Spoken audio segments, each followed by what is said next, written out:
He's violating Section 7, subsection B. That fence is an eyesore, and it's coming down today. The voice, sharp enough to curdle milk, belonged to Brenda, our HOA president. I'm a wildlife biologist, and the fence she was screaming about wasn't for decoration. It was the only thing keeping bears from treating our neighborhood like an all-you-can-eat buffet. She was pointing a perfectly manicured finger at the demolition crew she'd hired, who were already starting to pull up the posts. "Madam," I said, trying to keep my voice even, "that is a specialized wildlife deterrent fence. Tearing it down is a dangerously stupid idea." She just laughed. A little did she know, she had just rung the dinner bell for every predator in the surrounding 20,000 acres of national forest. The story of how her obsession with curb appeal led to the complete and utter collapse of her little suburban kingdom is truly insane. Stick around and drop a comment letting me know what state you're watching from, because you won't believe what happened next. My journey to this particular corner of suburban warfare began, ironically, with a search for peace. I bought my home on the edge of a new development precisely because it backed onto a vast national forest. It was the perfect blend of civilization and wilderness, a place where I could work and live in harmony with the environment I dedicated my life to studying. The developer, an old-school guy with more common sense than cash, understood the unique challenges of the location. A condition of the final plat approval from the county, and a key selling point for me, was the installation of protective measures along the forest boundary. My property was the largest on that boundary line, so the responsibility and the prepaid installation fell to me. It wasn't your typical white picket fence. It was a high-tensile, multi-strand, low-voltage electrified fence. It looked serious and purposeful, because it was. It delivered a non-lethal but deeply unpleasant shock, just enough to teach a curious 600-pound black bear that the juicy smells from our barbecues and trash cans were not worth the trouble. It was a silent guardian, a technological shepherd that kept the peace between man and beast. For 3 years, it worked perfectly. We had deer, we had raccoons, we had the occasional fox trotting by. But the big predators, the ones that could cause real problems, they knew to keep their distance. The homeowners who were here from the beginning understood and appreciated it. We were living a rare dream, enjoying the beauty of the wild without the danger. Then Brenda arrived. Brenda moved in 2 years ago, buying the biggest house in the center of the development. She came from some sterile, gated community in another state where the only wildlife was the poodle in her neighbor's handbag. She drove a pristine, pearlescent white Range Rover that never saw a speck of dust, and her uniform consisted of eye-wateringly expensive Lululemon outfits that she wore for everything except, it seemed, actual exercise. Within 6 months, through a campaign of aggressive friendliness and backhanded compliments, she got herself elected HOA president.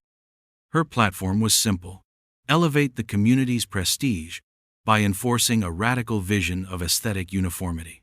Lawn ornaments were the first to go. Then came the mailboxes. Everyone had to buy a new, absurdly expensive model from a company owned by her brother-in-law. Her reign was one of petty tyrannies and whispered complaints, a slow-motion coup against individuality. My fence was her final boss. To her, it wasn't a vital piece of safety infrastructure. It was just an ugly, utilitarian scar on her perfect suburban masterpiece. It didn't match the decorative aluminum fencing she was pushing everyone else to install. The letters started arriving a year ago. The first was a friendly reminder of the HOA's aesthetic guidelines. I responded with a polite letter of my own, enclosing a copy of my deed, the original development plan filed with the county, and a detailed explanation from my perspective as a wildlife biologist on the fence's critical function. I explained the principles of non-lethal wildlife management and how the fence created a landscape of fear for predators, teaching them to avoid the entire development without harm. I thought that would be the end of it. How naive I was. The second letter was colder, citing fines for non-compliance. My response was more forceful. I included documentation of the fence's legal status as a pre-existing developer-installed safety feature that predated her entire HOA administration. I CC'd the county planning office. I even had a brief chat with George, an older resident who lived 2 doors down. He was one of the original homeowners. "Watch out for that one, son," he'd warned me over a beer on his porch. She got the board to fine the Millers $500 because their basketball hoop was a shade of orange she found garish. She's got the rest of them wrapped around her little finger. He was right. The HOA board, a collection of timid sycophants and people too busy to argue, were her enablers. They saw her obsession as a positive, a sign of someone who cared about property values. They rubber-stamped her every decision, including the one to declare my fence a public nuisance that must be removed. I attended the next HOA meeting, armed with a PowerPoint presentation. I showed them migration patterns, population density maps of local bear populations, and case studies of what happens when humans and predators are forced into conflict. I wasn't just a resident. I was an expert in the field, offering free, vital consultation. They looked at me with blank expressions. Brenda spoke for all of them. "Mr. Harrison, we appreciate your little animal lecture," she said, her voice dripping with condescension. "But this is a matter of community standards, not a National Geographic special. The bylaws are clear. Your fence is ugly and non-compliant." She saw my data as a diversion, my expertise as an arrogant attempt to be an exception to her rules. My warnings about bear encounters were, to her, nothing more than outlandish fear-mongering. The vote was unanimous. The fence had to go. I was given 30 days to remove it, or the HOA would do it for me and bill me for the privilege. I knew then that logic had left the building. This wasn't about a fence anymore. It was about power. And I was about to be on the receiving end of a very sharp lesson in what happens when you challenge a suburban despot. The call came while I was in my lab, analyzing soil samples. It was George, his voice crackling with urgency. "They're here, son. Brenda and a work crew. They've got a truck and tools. They're taking down your fence right now." A cold fury, clean and hard as diamond, replaced the academic calm I usually operated with. I threw my lab coat on a chair, mumbled an apology to my assistant, and broke every speed limit getting home. I skidded to a stop at the curb and saw a scene of supervised destruction. A crew of 3 men were methodically pulling up the posts of my fence, tossing the expensive insulators and high-tensile wire into a heap on the ground. And there she was, Brenda, standing on the edge of my lawn with her arms crossed, a smug, triumphant smirk on her face. She was wearing a canary-yellow tennis skirt and a crisp white polo, looking for all the world like she had just won a championship match. "What in the hell do you think you're doing?" I yelled, striding towards her. "This is private property." She didn't even flinch. "I'm enforcing the board's decision, Mr. Harrison," she said coolly, holding up a piece of paper. It was an invoice.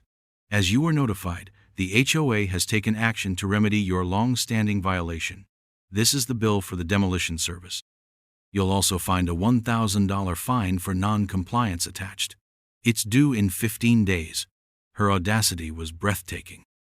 She had trespassed on my property, hired a crew to destroy a $5,000 safety installation, and was now trying to bill me for it.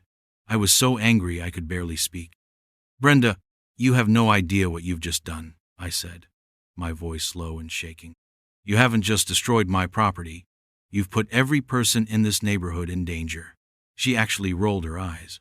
"Oh, please, spare me the drama. It's a fence. We're going to have a beautiful, uniform community now. You should be thanking me." She turned on her heel, got into her immaculate Range Rover, and drove off, leaving me standing there amidst the ruins of my carefully constructed piece. For a few minutes, I just stared at the empty space where my fence used to be. The anger was still there, a hot coal in my chest, but it was being rapidly replaced by something else, a cold, methodical resolve. She thought this was the end of it. She thought she'd won. What she didn't understand was that she hadn't just knocked over a fence, she'd kicked over a beehive, and she was about to find out what it was like to get stung. I spent the rest of the day in a state of controlled rage. The old me, the conflict-averse academic, would have stewed, maybe written another angry letter. But Brenda had pushed me past that. She had mistaken my patience for weakness and my expertise for arrogance. Now, she was going to get a taste of what that expertise really looked like when weaponized. My revenge wouldn't be swift and hot. It would be slow, documented, and crushing. That night, my war room, formerly my home office, came to life. This was my new research project, and I would approach it with the same rigor and meticulous detail as any peer-reviewed study. Project Pandora, I called it. Brenda had opened the box, and I was going to document everything that flew out. My first step was legal. I spent 2 hours on the phone with a lawyer I knew, a shark named Marcus who specialized in HOA litigation. I explained the entire situation, from the developer's agreement to the final, triumphant smirk on Brenda's face. Marcus was practically salivating. "She did what?" he kept saying. "Oh, this is beautiful. This is gross negligence, destruction of property, breach of covenant.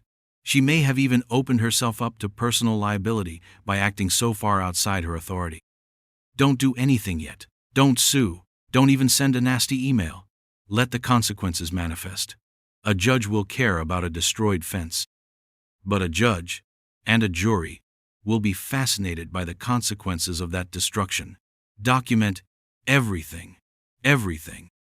My second step was data collection. The forest was my laboratory, and my former fence line was now the primary research area. I had a dozen high-definition, night vision game cameras in my lab. I spent the next evening setting them up in strategic, concealed locations along my property line, creating an invisible web of surveillance. Any creature crossing that line would be photographed and logged. I set up a new database on my computer, complete with timestamps, species identification, and behavioral notes. This wasn't just about bears anymore. I would document the deer, the coyotes, the bobcat Severi animal that would now be drawn into the vacuum of safety that my fence once provided. The third, and most crucial step, was human intelligence. I needed to document the community impact. I started by taking a walk, a casual stroll through the neighborhood. I ran into Sarah from across the street, who was trying to coax her terrified Jack Russell Terrier back inside. "It's the strangest thing," she said. "He's usually so brave, but for the past 2 nights he just stands at the back door and growls at the woods." I made a note. I saw another neighbor, Mike, scrubbing out his trash can with bleach. "Second time this week," he grumbled. "Something got the lid off and dragged trash all over the yard. Never happened before." I sympathized, and I made another note. I started a separate file. Community anecdotes. Every conversation, every piece of security footage a neighbor was willing to share, went into the file, dated and cataloged. Most people hadn't made the connection yet. They saw these as isolated incidents, the minor annoyances of living near the wilderness. But I knew better. This was the overture. The main performance was yet to come. The first irrefutable piece of evidence arrived a week later. It was a 2:17 a.m. capture on camera 4, positioned near the old gate. A young male black bear, probably 2 or 3 years old, recently pushed away by its mother. It was small for a bear, maybe 150 pounds, but it was a bear nonetheless. It tentatively sniffed the air where the fence line used to be, took a hesitant step, then another. There was no jolt, no unpleasant shock. The way was clear. It ambled across my yard, a dark shadow moving through the moonlight, and disappeared between the houses. I saved the video file, labeled it Subject 0, and emailed it to Marcus with a single sentence, "And so it begins." His reply came back 30 seconds later. "Excellent." The first phase was what I privately termed the nuisance wave. It started small, almost predictably. My meticulous logs began to fill with data points that painted a clear picture of animal habituation. The young bear, Subject 0, became irregular, his appearances on my cameras growing more frequent and bolder. He was the scout, the pioneer, discovering an untapped territory rich with caloric opportunity. Soon, he was not alone. Within 2 weeks of Brenda's triumphant demolition, nearly every resident on the forest-adjacent side of the community was experiencing problems. Trash cans became the primary target. Brenda, in her infinite wisdom, sent out a passive-aggressive email reminding everyone of the HOA rule requiring bear-proof trash cans. The irony was that most of us already had them. But a determined bear, especially one not spooked by an electric fence, views a bear-proof latch as a delightful puzzle box. We'd wake up to find the heavy plastic cans dragged 50 yards into the woods, the lids pried open, and a trail of coffee grounds and chicken bone debris leading back to our driveways. I documented every instance I could, collecting photos from my neighbors of their ravaged bins like a morbid scrapbook artist. Then came the bird feeders. They were stripped from their hooks, the plastic tubes shattered, the last few seeds licked clean from the wreckage. Expensive suet cages were twisted into unrecognizable shapes. Brenda's response was another email. Please be advised that bird feeders can be an attractant for vermin. She was classifying 400-pound apex predators as vermin. A telling insight into her complete lack of understanding of the situation.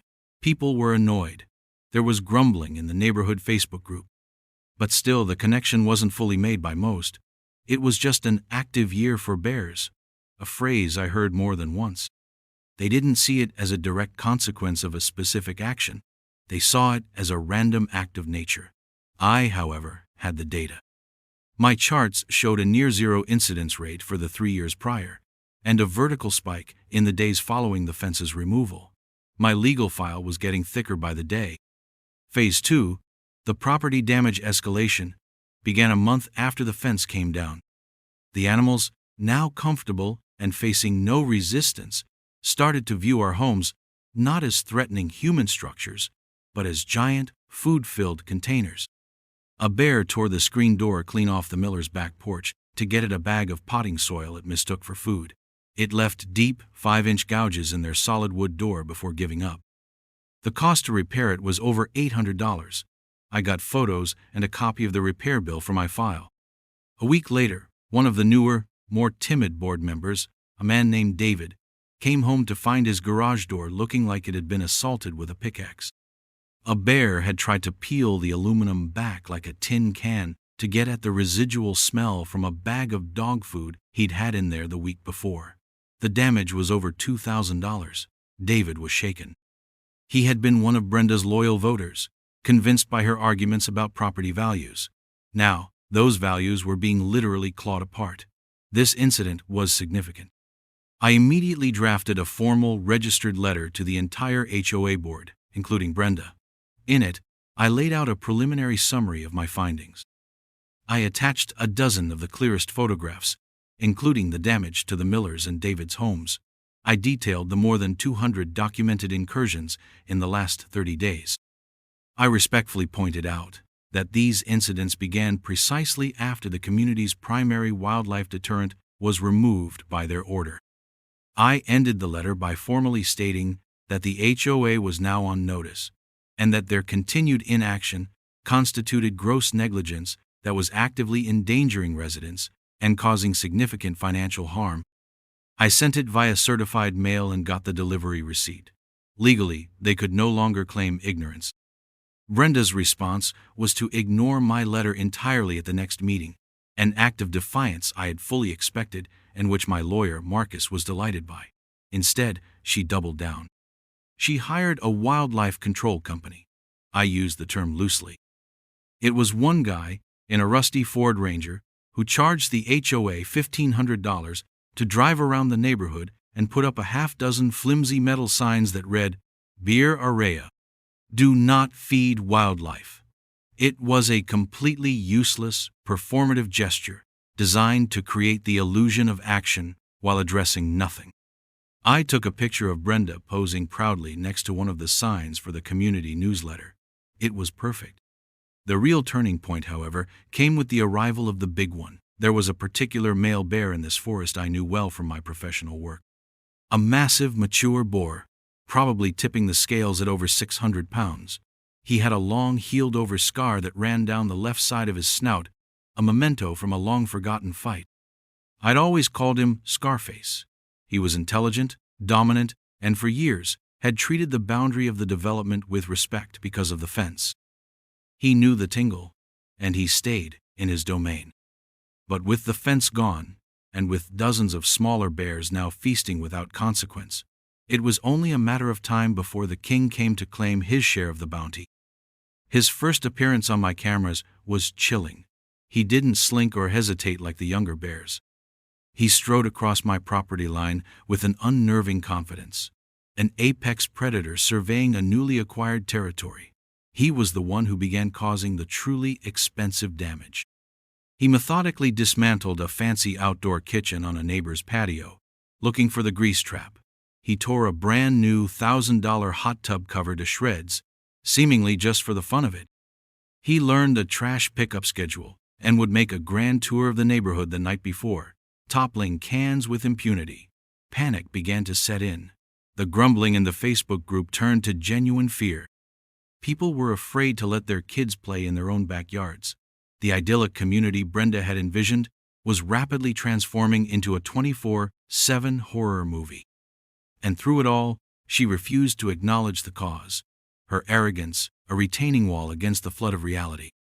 But I knew, with the certainty of a scientist watching a predictable chemical reaction, that the flood was coming for her, too. Scarface was no respecter of persons or property values. And Brenda's house, with its meticulously manicured lawn and air of untouchable prestige, was just another stop on his nightly route. The catalyst I had been waiting for arrived on a Tuesday evening. It was a beautiful, crisp autumn night, the kind that makes you want to leave your windows open to catch the cool breeze. Brenda, it seems, had a similar thought about her garage door. Perhaps she was unloading organic kale and Pellegrino from her Range Rover after a trip to Whole Foods. Perhaps she simply forgot. The reason was irrelevant. The opportunity was all that mattered. For Scarface, an open garage door is not just an invitation, it's a command performance. He had been making his way down the street, a phantom of insatiable hunger, when he smelled it. The faint but alluring aroma of artisanal, grain-free salmon and sweet potato kibble. Brenda, naturally, didn't just buy regular dog food for her 2 yapping bichons. She bought the kind that cost more per pound than prime rib, and she stored it in a large, aesthetically pleasing, but decidedly not bear-proof, wicker basket in her garage. The scene, as pieced together later from a neighbor's security camera and Brenda's own hysterical 911 call, was one of quiet, methodical destruction. Scarface didn't rush. He strolled into the pristine, epoxy-floored garage like he owned the place. He located the source of the delicious smell, tipped over the wicker basket, and proceeded to have a leisurely, 20-minute feast. In the process, he knocked over a stand of Brenda's husband's golf clubs, nudged a can of white paint onto the floor where it oozed slowly under her Range Rover, and, as a final act of desecration, used an empty bag of expensive fertilizer as a napkin. He wasn't aggressive, he was just hungry. When he was done, he calmly backed out of the garage and ambled off into the darkness, leaving behind a scene of utter chaos. Brenda discovered the aftermath when she went to put the trash out. Her scream, according to George, who lived close enough to hear it, could have peeled the paint off a battleship. Suddenly, the bear problem wasn't a community issue to be managed with signs and condescending emails. It was a personal violation. The sanctity of her perfect white garage had been breached. The bear had been in her house. The panic was immediate and absolute. Within an hour, my inbox lit up with a notification. An emergency community-wide meeting had been called for the following Thursday. The subject line, in all caps, was, "Action Plan for Aggressive Wildlife Threat." I smiled. The time had finally come. Brenda's goal for this meeting, as outlined in her frantic email, was twofold. First, she was proposing an immediate, massive special assessment. Her plan was to build a wall. Not a fence, a wall. A 10-foot-high, solid concrete and steel monstrosity that would have made the community look less like a prestigious enclave and more like a minimum security prison. The estimated cost was astronomical, nearly $20,000 per household. Second, she was personally petitioning the state's Fish and Wildlife Department to designate our area as a high-risk conflict zone which would give them authorization to trap and euthanize what she called the problem bears. She was done with deterrence. She wanted blood. She had declared war on the very wilderness she'd claimed to appreciate from a distance. She had no idea that I was about to turn her war council into a court-martial. I spent the next 48 hours in a fever of preparation. This wasn't just my fight anymore. The tide of public opinion had turned violently against Brenda after the sheer cost of her proposed wall was announced. The timid board member, David, whose garage had been mauled, was now my staunchest ally. He had seen the light, or rather, the claw marks. He helped me rally support, ensuring that a quorum, and then some, would be at that meeting. My lawyer, Marcus, had coached me extensively. Don't get emotional, he'd instructed. Be a scientist. Present the data. Let the facts be the hammer, not your voice. We're not just deposing a queen. We're staging a revolution. I prepared my presentation, the culmination of 2 months of relentless documentation. It was my magnum opus of suburban revenge. The community hall was packed. I had never seen so many residents at an HOA meeting. The air was thick with anger, fear, and resentment. Brenda stood at the front of the room, next to a projector screen. She looked haggard, her usual icy composure replaced by a righteous, frenzied energy. She launched into a dramatic, fear-mongering speech, complete with grainy photos of the mess in her garage. She spoke of unprecedented aggression and the imminent danger to their children. She unveiled her plan for the prison wall, glossing over the crippling financial burden and framing it as the only possible solution. When she got to the part about killing the bears, a low murmur of unease went through the crowd. Many people had moved here for the wildlife. When she finally finished, she asked for questions, but before anyone could speak, I stood up. "I don't have a question," I said, my voice calm and carrying through the tense silence. "But I do have a presentation that I believe will provide some much-needed context." Brenda's face tightened. "This is not the time for another one of your lectures, Mr. Harrison." David, the board member, stood up from his seat. "I think we should hear him out," he said firmly. A chorus of agreement rose from the audience. Defeated, Brenda gestured angrily towards the podium. "Fine. Make it quick." I walked to the front, plugged my laptop into the projector, and took a deep breath. Showtime. The first slide that appeared on the screen was titled, "The Baseline, a Community in Balance." I showed them 3 years of data logs from before my fence was destroyed. A handful of deer sightings, a fox, 0 bear incursions. I explained the science of the electrified deterrent fence calmly and clearly. This was our reality, I said. A safe, effective, and humane system that maintained a respectful distance between us and large predators. My next slide was a single, high-resolution photo. It was a picture of Brenda, arms crossed, smirking proudly as the demolition crew ripped the first post of my fence out of the ground. An audible gasp went through the room.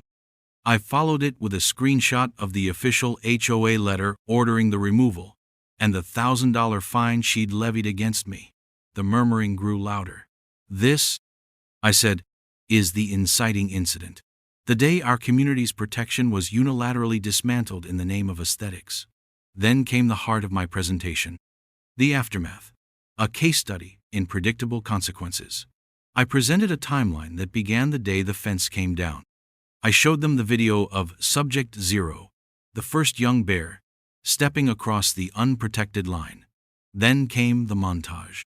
Dozens and dozens of photos and video clips sourced from my cameras and those of over 15 of my neighbors. Raided trash cans, destroyed bird feeders, clawed up doors, damaged sheds. And then, the star of the show, Scarface. They saw him dismantling the outdoor kitchen. They saw him shredding the hot tub cover. They saw the chilling, crystal-clear footage of him calmly walking out of Brenda's own garage, licking his lips. Finally, I put up the smoking gun. It was a map of the entire development. I had created a heat map overlaying the location of every single documented bear sighting. It was a terrifying bloom of red and orange, but the origin point was unmistakable. A bright, angry red spot pulsed over my property, the breach point. with the incursion spreading out like a contagion, house by house, until the heat map was glowing over the entire forest-adjacent side of the neighborhood, with a particularly bright spot right over Brenda's house. "The data is clear," I said, turning to face the stunned crowd. "Every single problem we are now facing, every dollar of damage, every sleepless night, is a direct, foreseeable, and documented consequence of one single, reckless decision."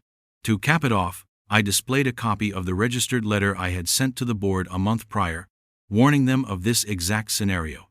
They were informed, they knew the risks, and they chose to do nothing. I clicked to my final slide. It simply read, "Questions?" The silence that followed was heavy, absolute, and deadly. Brenda stood frozen, her face a mask of pale, horrified disbelief. She had walked into the meeting as a warrior queen rallying her troops. I had just turned her into the villain of the story, in front of all her subjects, using nothing but her own actions and my meticulous, undeniable proof. The silence in the room stretched for a long, delicious moment before it shattered. It wasn't me or Brenda who broke it. It was George, the old-timer who had first warned me about her. He stood up, his voice booming with the authority of a founding resident. "So, let me get this straight," he said, pointing a finger not at me, but at Brenda. "You tore down the one thing that was keeping us safe, ignored an expert when he told you exactly what would happen, let the whole neighborhood get torn up for 2 months, and now you want us to pay 20 grand each to build a prison wall because a bear ate your fancy dog food?" The room erupted. It wasn't a debate. It was a detonation. People were on their feet, shouting. Not at the bears, not at me, but at her. The anger was visceral, a tidal wave of frustration and betrayal. Voices flew from every corner. "You're liable for the damage to my porch," someone yelled. "I want the HOA to pay for my new garage door," shouted another. Brenda tried to regain control, stepping to the podium and shouting, "This is out of order. We have to deal with the threat." But her authority had evaporated. A woman in the front row just laughed, a sharp, bitter sound. "You are the threat, Brenda. Your stupidity is the threat." It was at that moment that my lawyer, Marcus, who had been sitting quietly in the back, chose to stand up. He wasn't loud, but his voice cut through the chaos like a razor. "Perhaps I can offer some legal clarity," he said. The room quieted, eager for a new target for their attention. Marcus walked calmly to the front. "Based on the evidence presented by Mr. Harrison tonight," he began, gesturing toward the damning heat map still on the screen, "it is my professional opinion that the HOA board, under the direction of President Brenda, has acted with gross negligence. They knowingly destroyed private property, which served a documented and vital community safety function. They were formally warned of the foreseeable consequences and chose to ignore those warnings. As such, the HOA is legally liable for every dollar of property damage sustained by residents resulting from that decision." He let that sink in for a moment before delivering the finishing blow.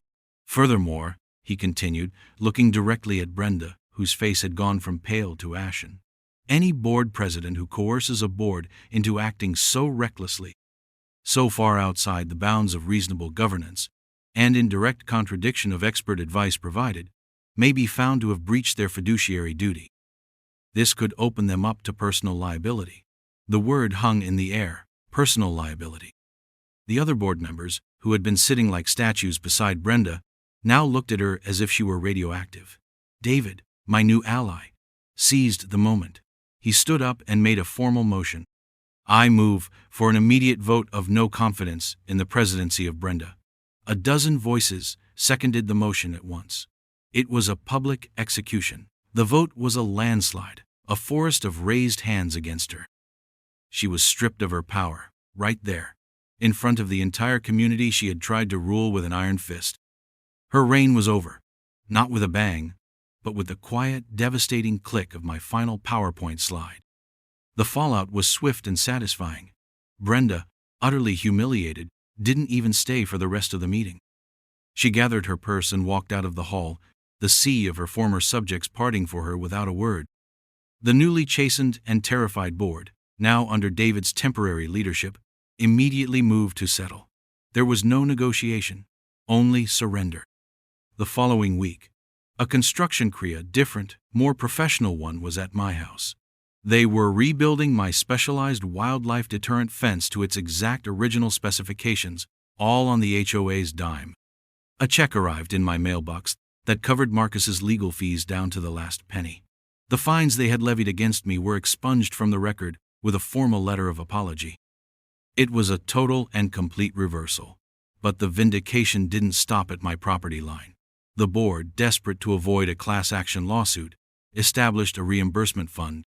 Every resident who had submitted proof of bear-related property damage, from a ravaged trash can to a clawed-up deck, was paid in full. It was a massive financial hit to the HOA's reserve funds, a wound that David announced at the next meeting would likely require a special assessment the following year to replenish. The irony was exquisite. Brenda's obsession with property values had ended up costing everyone, and her legacy would be an annual bill to clean up her mess. As for my data, it proved its value once more. The day after my new fence was fully operational and electrified, the nightly visits stopped, just like that. The game cameras along my property line showed the bears returning, approaching the invisible barrier, and then wisely turning back. Scarface himself made one appearance. He sniffed the air near a post, his sensitive nose likely detecting the faint hum of the current, and gave a low, rumbling grunt of what I could only interpret as annoyed recognition. Then he turned and lumbered back into the woods, returning to his own kingdom. The peace was restored. The entire neighborhood had received a crash course in wildlife management and the folly of arrogant leadership. At the next election, I was unanimously voted onto the board, given the newly created title of Wildlife and Safety Liaison, to ensure that data, not decorum, would guide our decisions moving forward. Brenda's story came to a quiet end a few months later. Ostracized by her neighbors and facing the specter of that personal liability Marcus had so deftly introduced, she put her house on the market. It sold quickly, and I watched one Saturday as a moving truck loaded up her perfectly coordinated furniture. The last I ever saw of her was the back of that pearlescent white Range Rover, finally bearing a few smudges of dust as it drove out of our community for the last time. It had been a long, exhausting battle of suburban warfare. But as I stood on my back porch that evening, looking out at the woods under the protection of my fully functional, beautifully utilitarian fence, I felt a deep sense of satisfaction. I had fought the board, and I had won. I had proven that reason could triumph over irrationality, that data was a more powerful weapon than bylaws, and that sometimes the ugliest fence can be the very thing that holds a beautiful community together.